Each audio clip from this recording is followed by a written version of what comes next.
Shalom. I want to give all praises, glory, and honor to Yahweh, Ba'ashem Yahweh Shai, Ba'ashem Kakwadash, and double honors to our elders and apostles of great millstone that taught us his truth. Peace, love, and salutations to the hopeful elect Akim, teaching and preaching his truth with all righteousness and sincerity. This Ak Yahweh today's lesson is entitled, Last Shipment of Persian Gulf Oil Arrives in LA County, and Lord willing, you be edified through the spirit and power of Yahweh Ba'ashem Yahweh Shai, which are the true names of the Heavenly Father and his beloved Son in the Paleo Hebrew. And as always, the sit-downs, the lessons, the street speaking is for the remnant, the elect, the Israel, the Most High, to use the gospel preached. And as always, all right, we set up to give warning to the members of the hopeful elect that, look, Jacob's trouble is here. All right, things are going to intensify. All right, and out here in California, as it says here, receive its last shipment of Persian Gulf oil. All right, the other day, or was it yesterday, actually? No, like 2 days ago on Monday. And they're projecting that gas prices is finna soar and all these other different things is going to be taking place that's going to wreak havoc in people's daily lives. All right. This is a part of the plagues and punishment that the Heavenly Father is sending upon Babylon the Great, which is America. And although, LA County has received its last shipment, this is going to be happening in a lot of different areas throughout America. All right. So we're going to watch this video and, of course, get the prophecies, and Lord willing, you be edified through the spirit and power of Yahweh Ba'ashem Yahweh Shai. Let me start over here in Ezekiel 3:17 first, though, real quick. Ezekiel, he was a Levite, a priest, a prophet. Lord opened his eyes and gave him knowledge and wisdom to go and prophesy to the children of Israel. Now, we here in Babylon the Great, we're spiritually Ezekiel, endowed with the spirit to go and prophesy to the children of Israel, to warn them of these different things that will surely come to pass. Ezekiel 3:17, Son of man, I have made thee a watchman unto the house of Israel. Therefore hear the word out of my mouth and give them warning from me. So the prophet is likened unto watchmen. Now when you go into this word watchman, it goes back to the Hebrew word tazapah, to look out, about, spy, keep watch, observe. So part of our duty, our assignment here on earth is to stand upon our watch. All right, see what's going on, sound an alarm in the Lord's holy mountain, meaning we go and tell the Israelites, the believers, what's finna come, what's finna come. All right, it says here, give them warning from me. All right, let's go into this word warning real quick. Of course, it's the Blue Letter Bible. Go to the languages that the Bible is translated from. The word warning goes back to the Hebrew word zahar, zahar, to admonish, warn, teach, shine. All right, send out light. Sending out light is synonymous to warning and teaching. Okay, so we sending out light on these videos. Be light, be shining, teach, send out light. Okay, so let's go ahead and get it. To developing news now as gas prices continue to rise across Southern California. The average for regular in LA County hit $6.19 a gallon today. In Orange County, it's $6.16. Ventura County, it's $6.09. San Bernardino County, $6.06. And Riverside County, $6.03. Well, Southern California gets up to a third of its oil from the Middle East. And so he said Southern California gets a third of its oil from the Middle East. Let's go to ChatGPT real quick.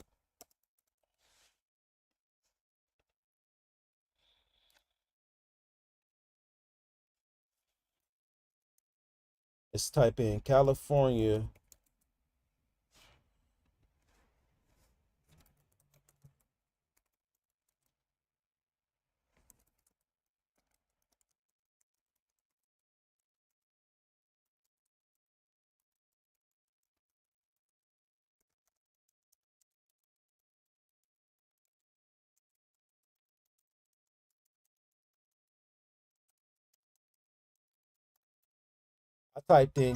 I typed in California will not be receiving a third of oil from the Persian Gulf. How will this affect the economy? 1 second.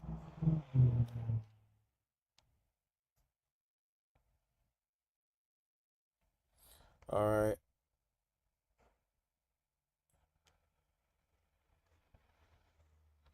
Okay. So it says if California suddenly stopped receiving roughly one third of its oil from the Persian Gulf, the impact will be noticeable. Okay. The impact will be noticeable, but not catastrophic in the long run, which ChatGPT is compromised. So, we eat the meat and spit out the bones with ChatGPT.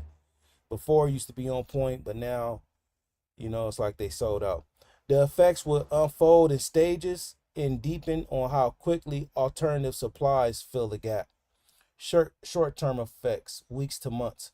Fuel price spikes. California already has some of the highest gasoline prices in the U.S. due to taxes, environmental rules, and limited refinery flexibility.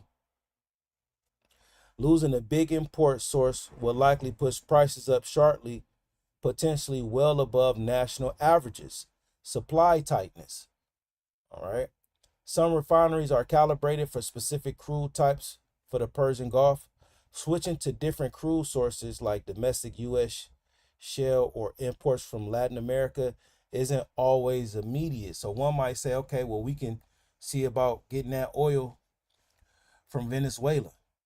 You know, we did just conquer, Trump did just conquer Venezuela and took on to himself those oil reserves, so we should be good. But according to ChatGPT, these imports from Latin America, isn't always immediate.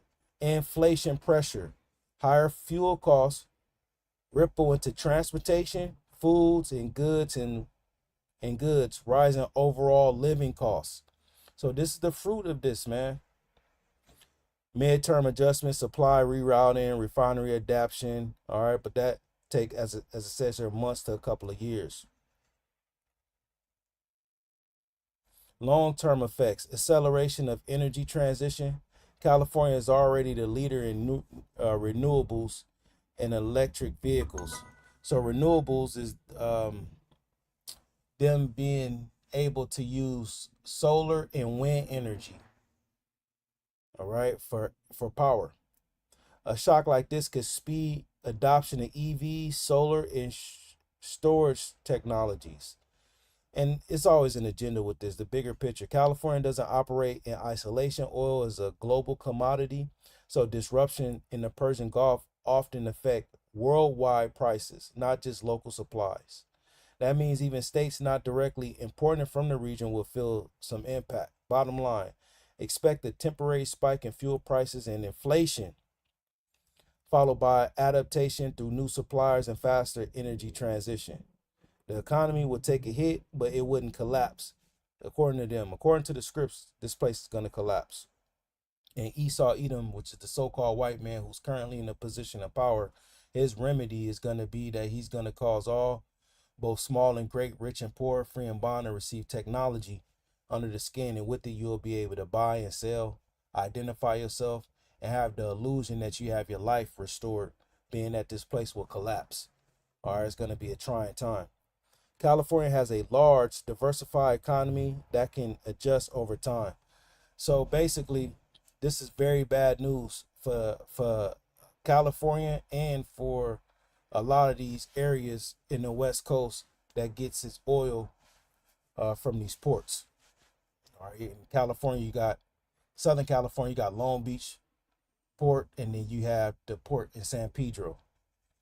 All right, and the ports is basically where America gets its goods and services and distributes them all throughout the landscape of America. So if this place is not receiving its fuel, as it says here, there's going to be some major economic catastrophe. So let's continue to look. So a third, that's a lot, man.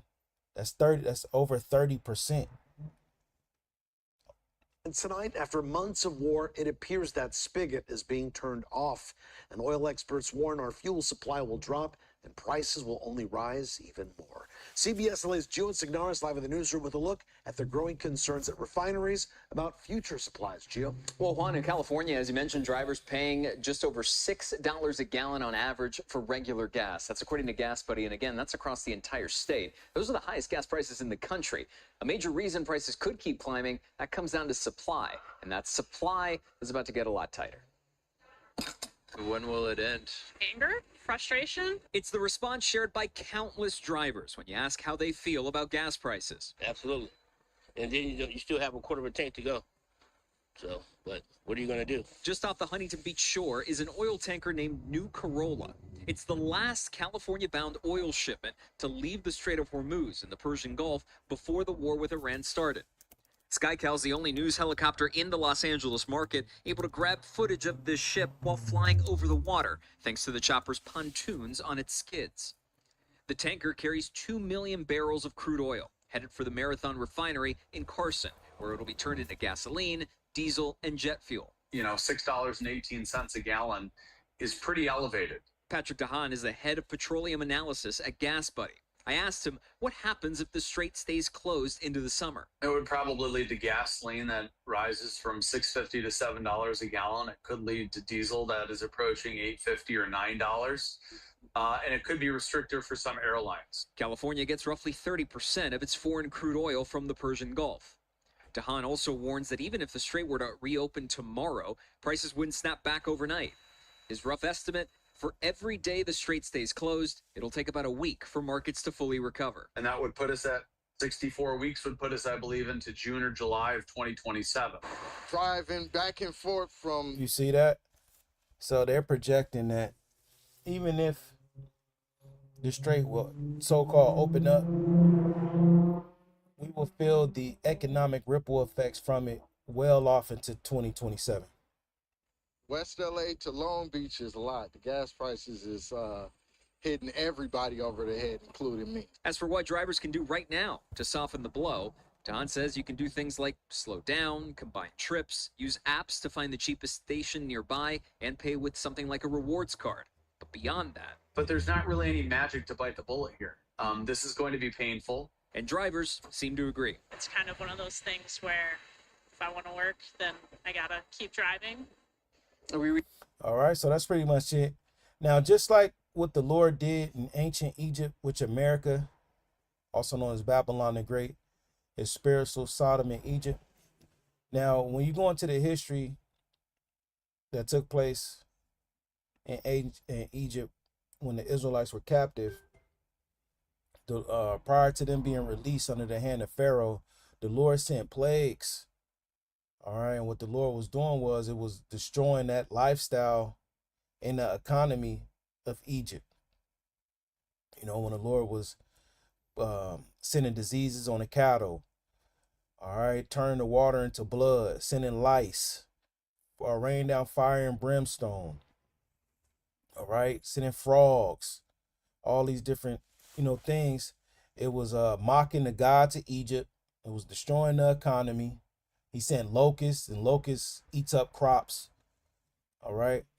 Here in 2 Esdras 15, it speaks about how the Lord is going to do that again. 2 Esdras 15:1, behold, speak thou in the ears of my people the words of prophecy, which I will put in thy mouth, saith the Lord, and cause them to be written in paper, for they are faithful and true. Fear not the imaginations against thee, and let not the incredulity of them trouble thee that speak against thee. So as we teaching, all right, which we went into that word warning in Ezekiel 3:17, went to the Hebrew, went back to the Hebrew word Zahor, which is to send out light, teach, warn. All right, we throw prophesying to that. So as we sending out light in the Lord's people, to the Lord's people, the Israelites, and we telling them that this information is faithful and true, we're going to have imaginations. We're going to have discrediting towards the message. The things that you say, the rumors that you bringing out, the potential outcome that you say that could happen, that's not going to happen. They're not going to do that. They're going to come and rescue us. Why would they just have these gas prices go so high and cause Americans to just suffer? Why would they do that?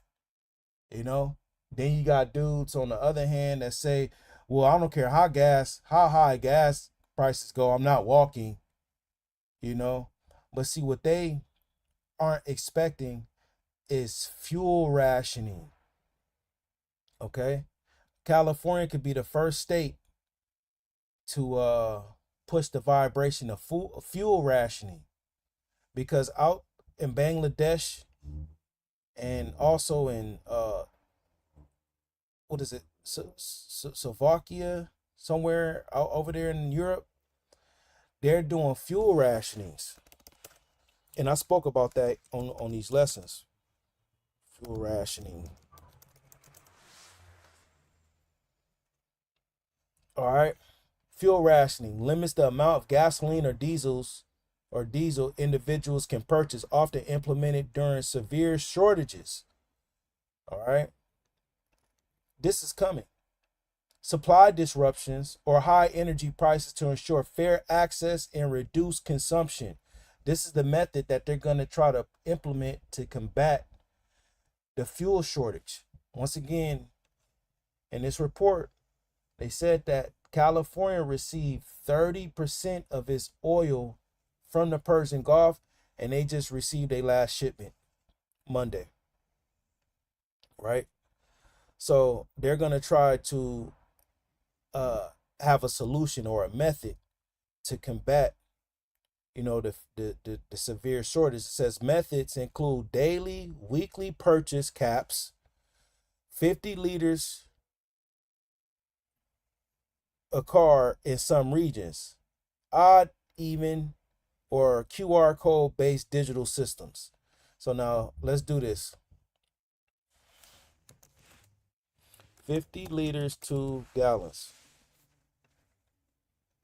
So that's 13 gallons. You'll get 13 gallons a week. Okay.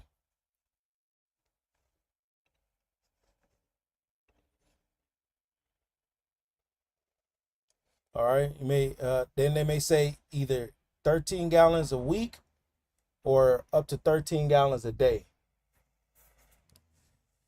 Current global fuel rationing examples: Sri Lanka limits 5 liters per week for cars and 15 liters per week for cars and 5 liters for motorcycles.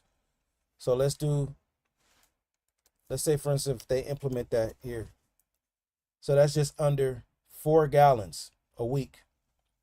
People going to uproar. It's going to be a lot of crime, a lot of theft, and women will be asked out. Let's see, Myanmar. Digitally monitored system is in place. Slovenia, Indonesia have capped daily purchases for private consumers at 50 liters, which 50 liters is, we did the math, is 13 gallons. Bangladesh implemented restrictions due to low supply.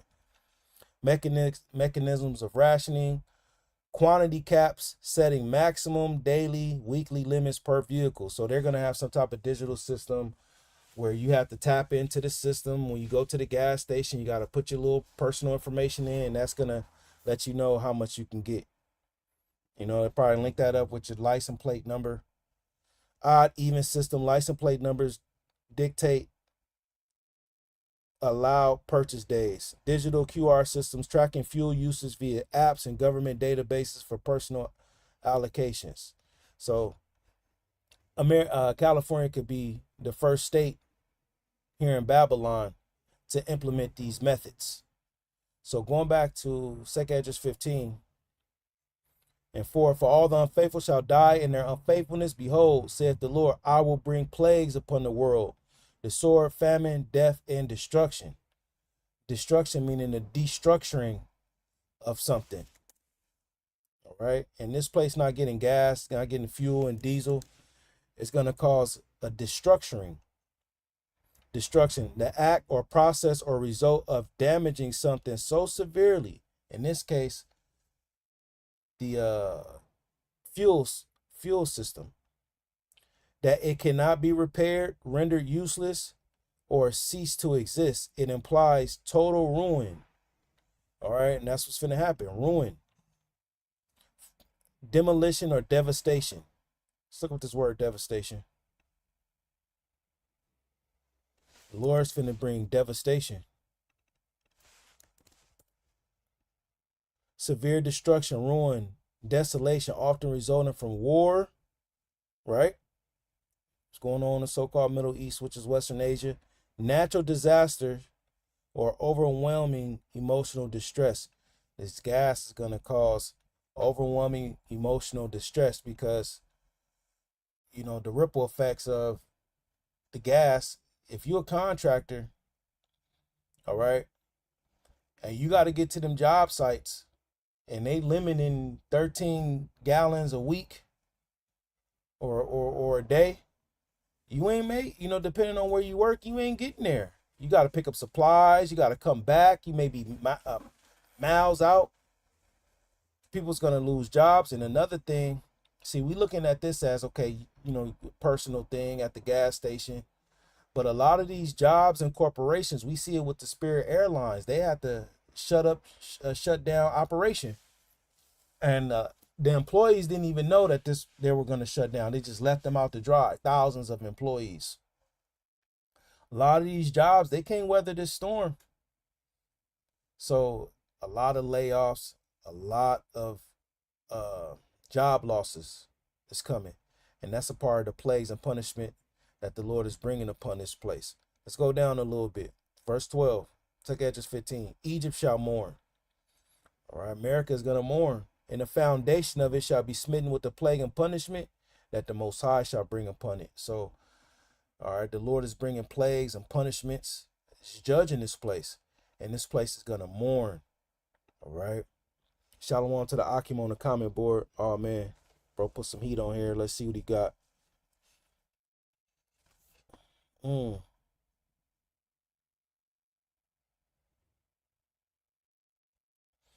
Let's see. Jeremiah 50. This is GMS in his likeness. 63.99. What is this? 10. 1 second, Akim.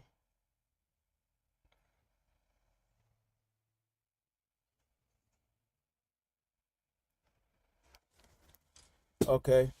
Flee out of the midst of Babylon, Jeremiah 51:6. And you flee out of this place by repenting and converting and worshiping the true power. You flee by returning unto the Lord and deliver every man his soul. Be not cut off in her iniquity, for this is the time of the Lord's vengeance. He will render unto her a recompense. Babylon had been a golden cup in the Lord's hand that made all the earth drunken. The nations have drunken of her wine. Therefore, the nations are mad. Yeah, all these nations have patterned their culture and society after Western culture, and now they see the fruits of it and how their people is just as destroyed as these people here in America. You know, they drunken off the LGBT.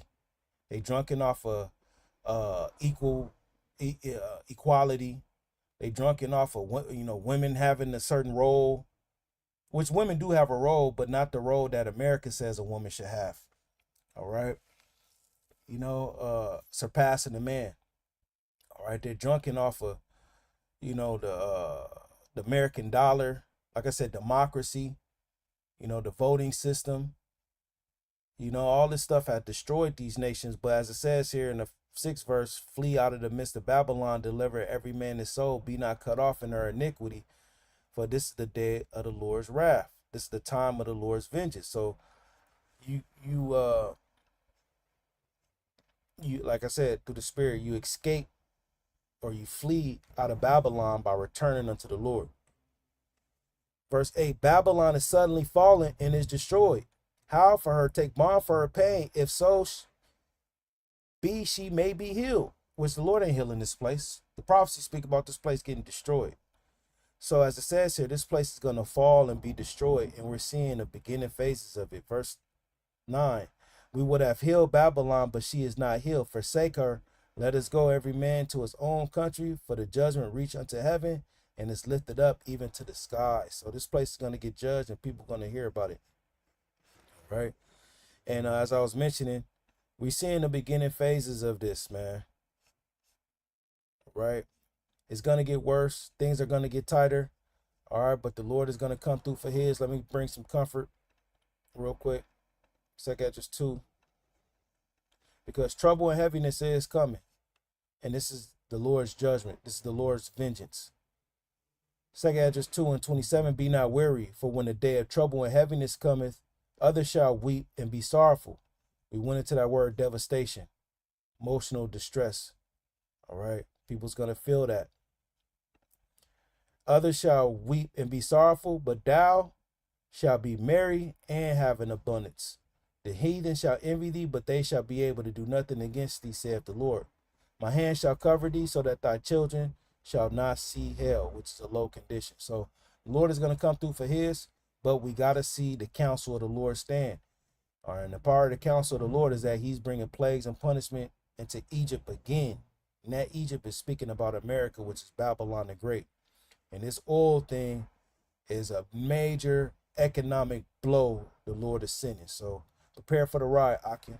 Stay prayed up. I want to give all praises, glory, and honor to Yahweh, Ba'ashem, Yahweh Shai, Ba'ashem Rakakwadash, and double honors to our elders and apostles of Great Millstone that taught us the truth. Shalom, Akin, the water for the precepts.